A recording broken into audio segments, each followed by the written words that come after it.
It's a tribute personally to the governor and his leadership, but it also shows that voters want results. They want leaders who can get things done. And now Washington has to learn from Connecticut that getting things done ought to be its priority. The elections yesterday should show my colleagues that we need to reach across the aisle, seek bipartisanship, reach solutions that make sense in ordinary people's lives, moving forward with transportation, which the governor has done to increase safety and reliability in the rails, moving education forward with preschool education, helping our veterans and keeping faith with them, and immigration reform, which has got to be a priority as we go back to Washington, and of course continuing our national defense, making sure we continue to build the submarines and the helicopters that are necessary to keep our nation the greatest and strongest in the history of the world. I want to thank the governor on all of those fronts for providing the leadership that can really provide a model for the nation. And I hope that the Connecticut sanity and rationality demonstrated yesterday will echo in Washington and show my colleagues that there are rewards for common sense and sensible solutions, particularly in the area of stopping gun violence. The nation must move forward.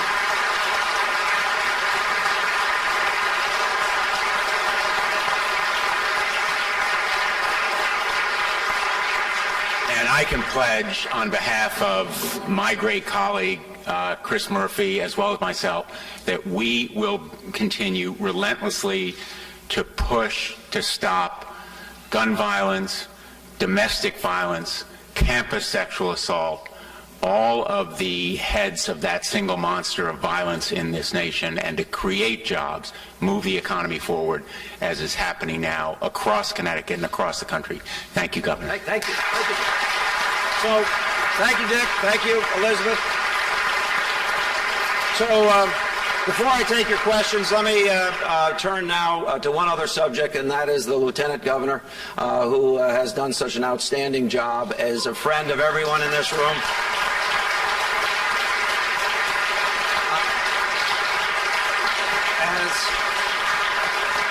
As anyone who has looked at or examined our administration, you understand that this is a partnership between Nancy and I. Quite frankly, it's a partnership between our commissioners and our staffs as we move the state forward. And so to you, Nancy, congratulations and thank you for doing what you do.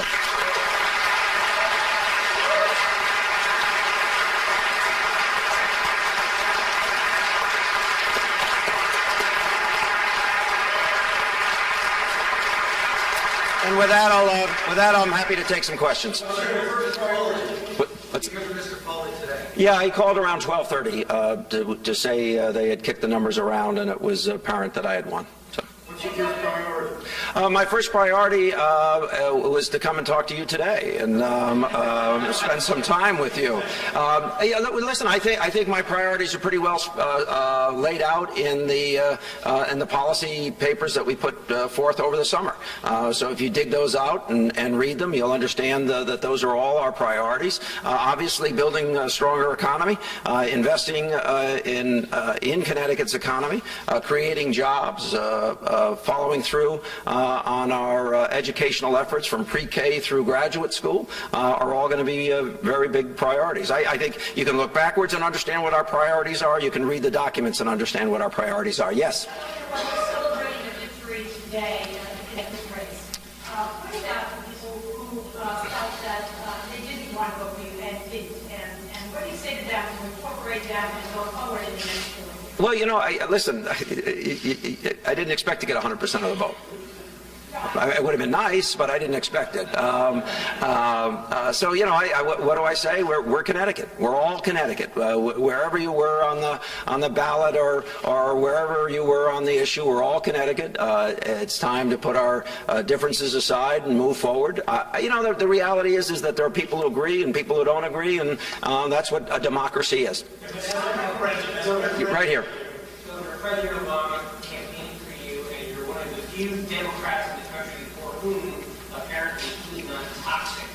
Have you heard from the president since your victory, and advice to him about how to handle what the We have missed each other, although I was happy to have the president call in and do a radio show yesterday in Connecticut. So we haven't had a chance to connect, but I was very appreciative of the president's visit with us in Bridgeport, as I was the First Lady's visit a week ago Thursday, as well as President Clinton coming in a couple of times, as well as some cabinet secretaries. I never ran away from the president. I believe in the policy initiatives of this administration. Nancy largely responsible for the best implementation of ACA of any states in the nation. I'm proud that there are about 286,000 people who have coverage in this state as a result of our implementation of ACA.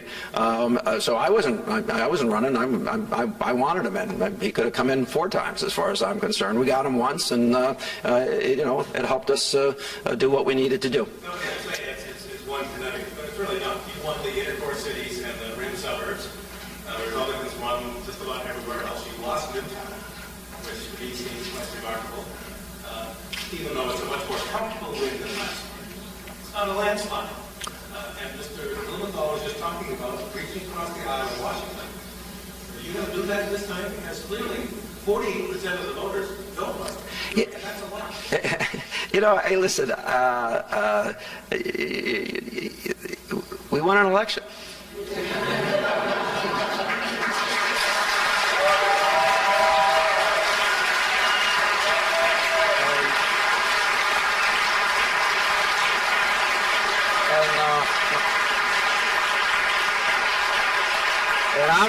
And I'm willing to work with anybody who's willing to work with me. Always have been. Always will be. In fact, Max. Governor, is there anything you've heard from that other 48% who didn't vote for you, where you thought to yourself, maybe we should sit down and talk about this as a good idea when it came to job growth or job training? Was there any idea that you thought maybe we should sit and talk about that? Listen, happy to talk about those subjects. Happy to have those discussions. Absolutely happy to have them. Not happy to have a gun discussion. We're not gonna repeal a very important gun legislation, which was a major part of this campaign. So, but on other subjects, happy to have discussions. Yes. So, Governor, not unlike 4 years ago when you came to office, there's a projected deficit from legislative analysts. How do you plan on tackling that? Is that one of your first priorities to set forth? It's going to be a busy month of reports and the like with figures and that sort of stuff. So that we'll get into the meat of the budget. We're going to tackle it the same way we've always tackled it, and that's very earnestly with an eye on what is the ultimate prize, and that's growing the state's economy. So whatever we do with respect to the budget, we'll do taking that into consideration. I don't see any new taxes, no. Yes, back over here. You've actually expressed some optimism that you might be able to roll back certain taxes. What are you going to be looking for in the next couple of months, and are you confident that maybe that could be part of this budget? Well, in this budget, or in the assumptions of this budget, are some rollbacks. So that's already built in to the assumptions that are even represented in the estimates. So I think we'll stay with those, and then as the years go by, in the next 4 years, we'll look for opportunities. But those opportunities will be based on how the economy is performing, and how our expenditures, or what expenditures are required to stay current. But let me say this, that we have to pay our obligations. That includes properly funding long-term obligations to current and retired state employees. We can never afford to be the reckless Connecticut that we were for so many years before we put generally accepted accounting principles into place, and that will remain a very high priority, that we actually take our obligations seriously and fund them. And that's you can be assured that that's what we'll be doing. Yeah, go ahead. Does the election system need to be modified? I know that it's You know, sure. On the election system, I think we need to take a look at this. I think, for instance, same-day registration, we've got to do it in a more timely way. You can't turn people away from voting who have stood in lines for 2 hours. They should have the same right that anybody showing up to a polling place has, for instance. So I think building out that system so that it is more responsive is going to be very, very important. Sue? I'll probably wear more jeans, you know.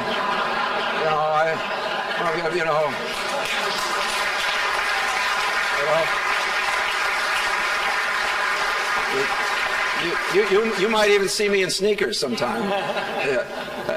You know, listen, we had 4 really tough years, and again, I think that we had to do some really hard things, and I think the election was the context in which that ultimately was measured. And the reality is, as I won this office with substantially more votes than I wanted, or a larger plurality, actually majority, than I did previously. Actually, I have a majority. I know you guys like to dwell on what I didn't do. I have a majority of the votes. I didn't have those 4 years ago, and I'm happy with that. The New Haven Register. I also have questions about the elections going forward and revamping the registrar system. Should we go to just professionalize it? Hey guys. I've been on the road a lot. I'm really tired. I haven't looked into the registrar system in a while. I'm happy to have those discussions with folks. I think elections expose some of the weaknesses. I want to be very clear. Not having a voter list at every polling place at 6 a.m. in the morning is an abridgment of a person's right to vote, which cannot be tolerated. But equally, I believe that if we have same-day registration, turning people away who have been in lines for 2 hours or more is also an abridgment of that right. So I think that's where I'll concentrate. I've never been good at howling at things that